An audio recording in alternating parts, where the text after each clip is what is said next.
बाबा दिलं म्हणजे त्या दरबारी येण्याकरता सज्ज झाली. लगबगीनं कदाचित त्या बापाच्या चरणाजवळ येण्याचं कर्तव्यही केलं.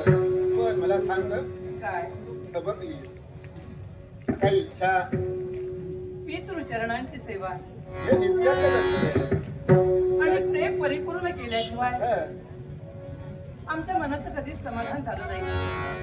पितृचरणांची सेवा हेच माझं समाधान आहे. त्या दोन चरणात सर्व विश्व सामावलं आहे आणि म्हणून या चरणांच्या धुलीकण मस्तकी लावावी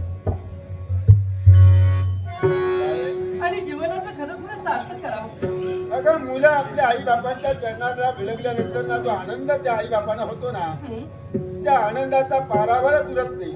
आणि तू नित्यशा या दरबारी येतेस, माझ्या चरणाची बिलगतेस आणि त्याचीच एक सारखी वाट पाहत असते. सेवा शाबास, सुंदर. वर द्या द्या द्या बरोबर वाटलंच मला. चरणी सेवा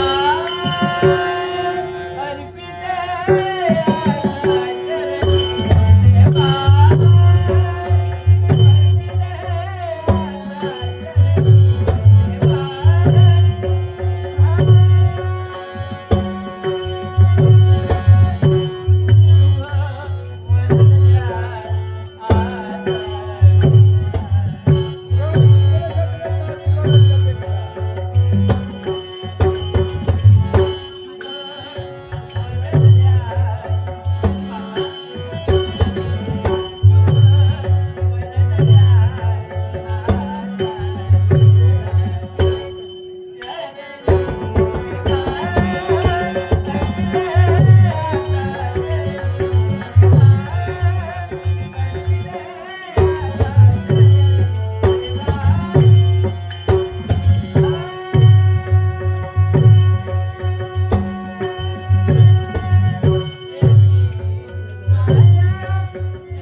सदैव तुमची चरणसेवा मला घडावी.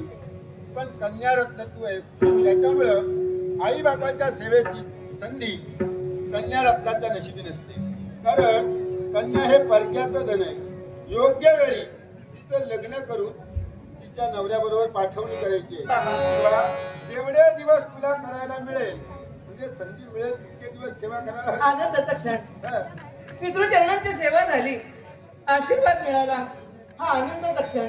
आणि असं असताना जास्त दिवस सेवा करायला मिळणार नाही असं तुम्ही म्हणालात. बरोबर आहे. ठीक आहे, हा. जेवढे दिवस मिळतील तेवढे दिवस सेवा करीन. आणि म्हणून- अजून तरी मी सेवा करते बाबा. हा? याच्या पुढे मला असं सांगावं असं वाटतं. काय? आता बापाजवळ आहेस तोपर्यंत तुला काय हव्या नको त्या इच्छा बाप पूर्ण करणार. तेव्हा तुला काय हवं तर सांग, मी बाप म्हणून तुझ्या साऱ्या इच्छा पूर्ण बाबा, आज तुम्ही स्वतः सांगितलं म्हणजे बरोबर आहे. तुला काय हवं तर अरे बाप म्हणून कर्तव्य सुद्धा आहे. मग काय मागू मी? अधिकार वाणीने जसं मी मला तर काही कमी नाही, तरी सुद्धा तुम्ही जर एवढ्या काहीही कमी पडणार नाही. तरी सुद्धा तुम्ही मला म्हणाला तुला काय मग काय मागायचं? मी काय मागू? काय मागू? असं ना, हा? असं ना, हा?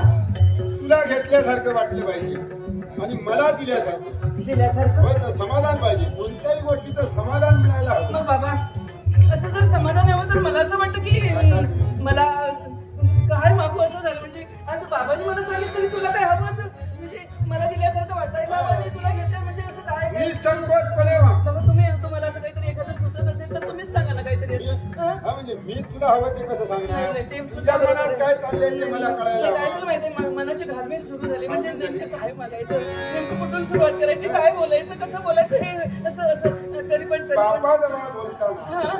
आईजवळ बोलताना हा?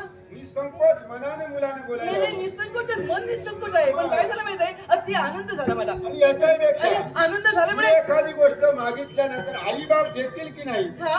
अशी आई बापाच्या बाबतीत शंका मुलांनी घेऊ नये. नाही, शंका तुमची तुम्हीच घेता बाबा, मी असं काही नाही म्हणाले. मी काय म्हणते माहितीये, मी अति आनंदी झाले, मी तेच बोलत होते. मी अति आनंदी झाले. माझ्या बाबांनी मला सांगितलं आणि नेमकं काय मागायचं, त्यामुळे मी हर्षभरीत झाले. आणि बाबा, तुमच्याजवळ शंकाच असते, तुम्ही शंका घेऊ नका. माझे बाबा आहात तुम्ही.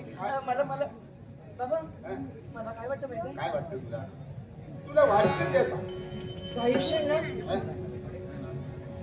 काही क्षणासाठी तुमचा त्याग करावा हा? आणि असा फेरफटका काही वेळापूर्वी म्हणत होती बाबांचा सहवास लावायला हवा. हा?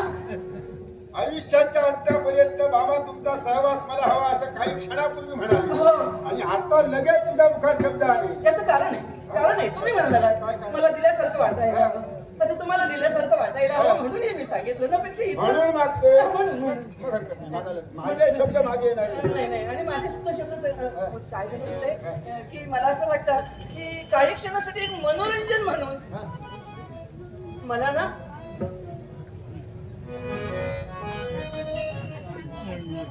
मला हो, जिथे गारगार वारा हा?